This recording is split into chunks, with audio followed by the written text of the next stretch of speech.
வணக்கம் நேயர்களே. இன்னைக்கு தமிழ்நாட்டில் ஒரு சோகமான நிகழ்ச்சி ஒன்று நடந்திருக்கு. இதை பற்றி நம்ம என்ன சொல்கிறது? மக்களின் அறியாமை சொல்கிறதா? நான் உங்கள் யூடியூபர் வெங்கட் பாலா ஹட் 263. இந்த மாதிரி ஒரு நிகழ்ச்சி காலங்காலமாக நடக்குதுங்க. புரியுங்களா? மக்கள் பகுத்தறிவோடு செயல்படணும். மக்கள் ஏன் இப்படி நடந்துக்கிறாங்க? மக்கள் தான் நம்ம என்ன பண்ணுறது? கவர்மெண்ட் போடுற ரூல்ஸை கொஞ்சம் மக்கள் பின்பற்றணும். கண்டிப்பாக பின்பற்றியே ஆகணும்.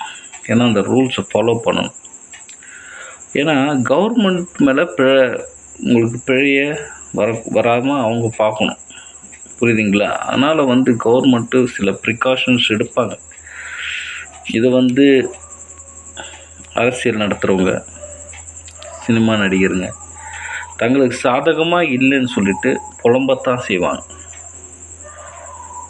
சரிங்களா? இன்றைக்கி பார்த்தீங்கன்னா கரூரில் 10, 20, 36 இந்த மாதிரி எண்ணிக்கையுடைய மக்கள் இறந்து போயிட்டாங்க கூட்டத்தில். எதுக்கு கூட்டம்? எதுக்குங்க அவ்வளோ கூட்டம்? என்னங்க பார்க்காததையா பார்க்க போகிறீங்க? ஒரு நடிகர், ஒரு ஆக்டர், ஜஸ்ட் அன் ஆக்டருங்க. இன்னைக்கு கோடான கோடி மக்கள் நடிக்கிறாங்க. அவர் மட்டும் நடிகர் இல்லைங்க. யூடியூப்பு, இன்ஸ்டாகிராமில் திறந்த எப்படி நடிக்கிறாங்க மக்கள். ஒன்று தெரிஞ்சுங்க. அவங்களோட வீடியோஸை நீங்கள் பார்க்குறீங்க இன்ஸ்டாகிராம், யூடியூப்பில். சினிமா நடிகரோட வீடியோ ஜஸ்ட்டு சினிமாங்க. இது ஒரு கதை, கற்பனை. ஒருத்தர் எழுதுகிறா, ஒருத்தர் பாட்டு எழுதுகிறாரு, அதுபடி ஆக்ட் பண்ணுறாங்க.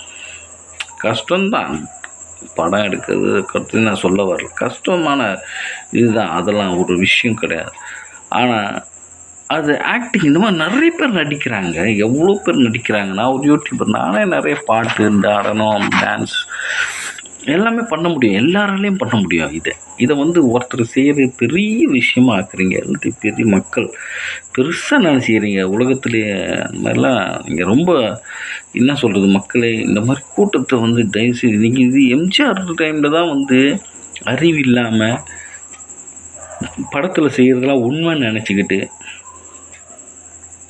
வாழ்க்கையிலே நிஜமாகவே அந்த மாதிரி இருப்பாங்கன்னு நினச்சிக்கிட்டு நீங்கள் நடக்கிறீங்க. சரிங்களா? அந்த மாதிரி கண்டிப்பாக இருக்க மாட்டாங்க. எம்ஜிஆர் அந்த டைமில் மீடியா கிடையாது. மக்கள் ஓகே, அறிவு இல்லாமல் இருந்தாங்க, ஓட்டு போட்டாங்க, எல்லாம் ஓகே. ஆனால் இந்த காலத்துலேயும், ரஜினி காலத்துலேயும் மீடியா அந்தளவுக்கு இல்லை. பெரிய க்ரோத்து கிடையாது. நியூஸ் பேப்பர், டிவி சேனல்ஸ் இதுதான்.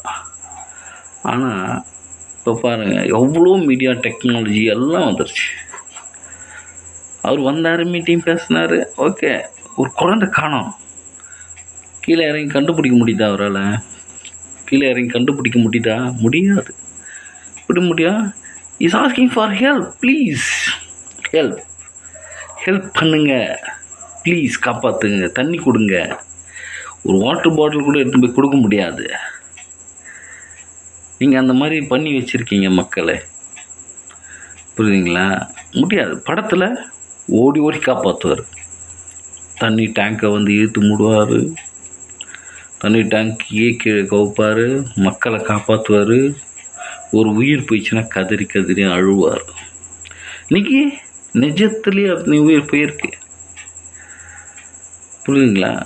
அதனால் மக்களே, எல்லாராலையும் நடிக்க முடியும். உங்களால் கூட நடிக்க முடியும்.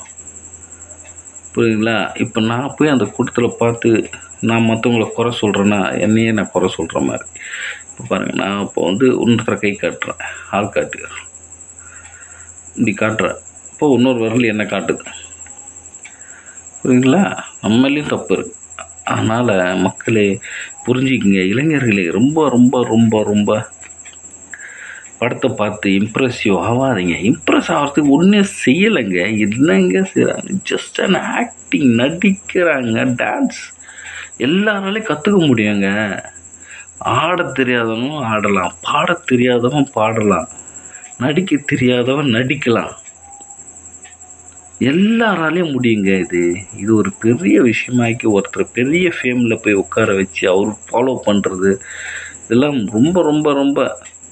இது மட்டும் இல்லை, விஜயை மட்டும் நான் குறை சொல்கிறேன்னு வச்சு, இதோ இன்னொருத்தர் இருக்கார் அஜித், அவர் பின்னாடி இளைஞர்கள் கூட்டம் போகுது. ஆனால் அவர் கொஞ்சம் உஷாராக தான் இருக்கார். எல்லோரும் ஒதுக்கிட்டார். எனக்கு எதுவும் வேணான்னு ஒதுக்கி போயிட்டார். எதுவும் வேணாம் எனக்கு, படமே பார்க்காதன்னாரு. பட் பணம் சம்பாரிச்சிட்டாரு. உங்களெல்லாம் வச்சு மக்கள் ரசிகரே நீங்களாம் போய் பார்க்கறதுனால அவருக்கு டிக்கெட்டு சேல்ஸ் ஆகி நிறைய பணம், அவர் கோடிக்கெல்லாம் சம்பாதிச்சு செட்டில்டு, லைஃப் செட்டில்டு. ஒரு மனிதனுக்கு லைஃப் செட்டில் ஆகிறது எவ்வளோ பெரிய விஷயம் தெரியுங்களா? சினிமா துறையில் ஈஸியாக செட்டில் ஆகிட்டாங்க அவங்களாம். அதாவது 3 தலைமுறைக்கும் அவர்கள் வாழ்வதற்குண்டான பணம் தேவை. புரியுதுங்களா? எல்லாமே இருக்குது அவங்களுக்கு. லக்ஸுரியஸாக வாழ்கிறாங்க, ஆடம்பரமாக வாழ்கிறாங்க. நீங்கள் எதிர்பார்க்க முடியாத அளவுக்கு நீங்கள் இளைஞர்களே நீங்கள் கூட்டமாக போகிறீங்க. அவனை மாதிரி நீ வரணும் பாரு.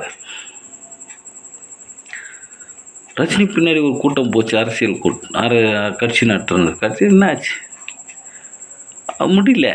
முடியாது, அவரால் முடியல. ரசிகர்கள் அவரும் ஒதுக்கிட்டார் நைஸாக. எல்லாரும் அவங்க நினச்சி முடியாது சொல்லிட்டு செத்து வச்சுருக்காங்க மக்கள். அதனால் மக்கள் குழந்தைங்களாம் செத்து போச்சு. கொடுமை என்னன்னா, குழந்தைங்களாம் கூட்டின்னு போய் கூட்டத்தில் நெருக்கி அப்படி என்னங்க பார்க்கணும்? உங்களுக்கு என்ன பார்க்கணுங்க? அவரை பார்த்து என்ன நடக்க போகுதுங்க? எதாவது நடக்க முடியுதா? தண்ணி பாட்டில் கூட அவர்களுக்கு வாங்கி கொடுக்க முடியாதுங்க. நீங்கள் பண்ணுற விஷயங்கள் புரியுங்களா? அதனால் மக்கள், ரோட்டில் குப்பை இருந்தாலும் நாம் தான் பொறுப்பு, சரிங்களா?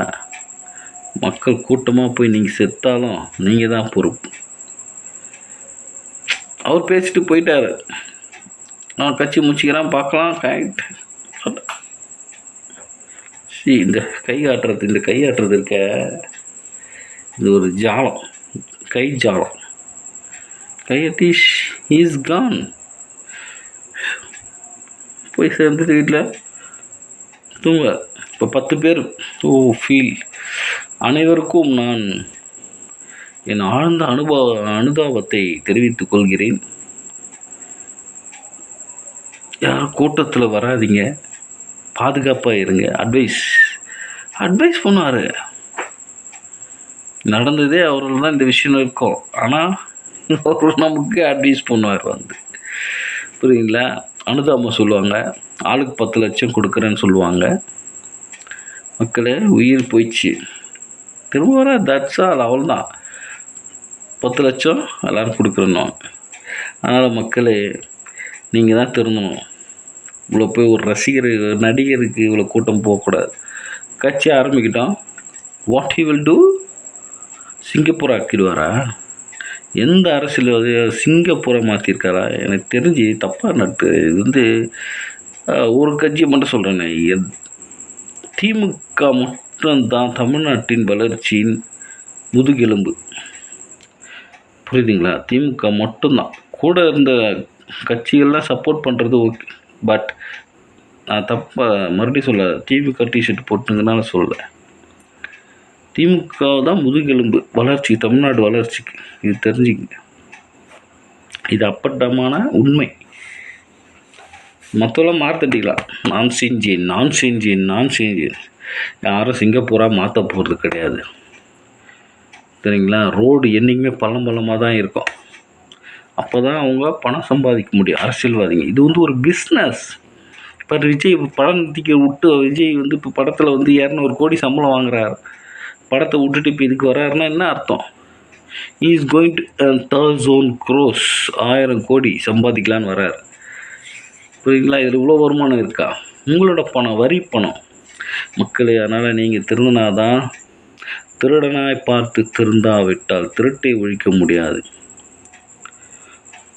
தெருவில் குப்பை கொட்டுறவரை, சரிங்களா, குப்பை கொட்டுறோம், அதை நாமளே எடுத்து போட்டால் தான் திருந்த முடியும். கவர்மெண்ட்டு வரி நம்ம டேக்ஸ் கட்டுறோம், ஓகே, அவங்க தான் எடுக்கணும், குப்பைக்காரங்க தான் எடுக்கணும், ஆள் வைப்பாங்க, எல்லாம் வைப்பாங்க. ஆனால் அவங்களாலேயே மொத்தம் முடியாது. நம்மளும் கொஞ்சம் ஹெல்ப் பண்ணி தான் ஆகணும், வேறு வழி இல்லை. இளைஞர்களே, இந்த காலத்தில் ரொம்ப மோசமாக போயிட்டுருக்கு. எல்லாருமே ஃபோனுக்கு ரொம்ப அடிக்ட் ஆகிட்டீங்க. ஃபோனுக்கு அடிக்ட் ஆகி படத்தில் நடிக்கிறதுலாம் உண்மை நினச்சிக்கிறீங்க. சரி, அதனால் இதை சீக்கிரம் நீங்கள் திரும்பி தயவுசெய்து இது மாதிரி கூட்டம் கூடும்போது கொஞ்சம் பாதுகாப்பாக எதாவது செய்யுங்க, சரிங்களா? பாதுகாப்பாக கூட்டம் போட்டிங்கன்னா பாதுகாப்பாக செய்யுங்க. இது மாதிரி நம்ம என்ன சொல்ல முடியும்? கஷ்டம்தான். கரூர் மக்களுக்கு என்னுடைய ஆழ்ந்த அனுதாபங்கள். அவங்க ஆத்மா எப்படி சாந்தி அடையும் இல்லை? என்ன கனவு, என்ன கனவு கண்டாயோ சாமி, வாழ்க்கை ஒரு கனவு தானையா. இந்த மாதிரி எவ்வளோ கனவுகள், நினைவுகள். இப்போ கரூரில் மரண ஓலங்கள், இதெல்லாம் நம்ம பார்க்கும்போது ரொம்ப கஷ்டமாக இருக்குது. ரொம்ப அழுத அனுபவங்கள் கரூர் மக்களுக்கு. நன்றி. இறந்த குடும்பத்துங்களுக்கு மேட்ட காசுலாம் இல்லை ஹெல்ப் பண்ணுறதுக்கு. அதனால் அவங்களுக்கு இறந்த குடும்பத்துக்கு என்ன சொல்ல முடியும்? வாட் கேன் ஐ சே? என்ன சொல்ல முடியும்? நம்ம அனுபவம் தெரிவித்தா அவங்க அனுபவம் ஆகிடுவாங்களா? இதையும் யோசிக்கணும். அவங்க தான் அனுபவித்தோம், நல்லதோ கெட்டதோ அவரவர் அனுபவிக்க வேண்டியது தான். ஓகே, இதுக்கு மேலே எதுவும் சொல்ல விரும்பல. பாய்.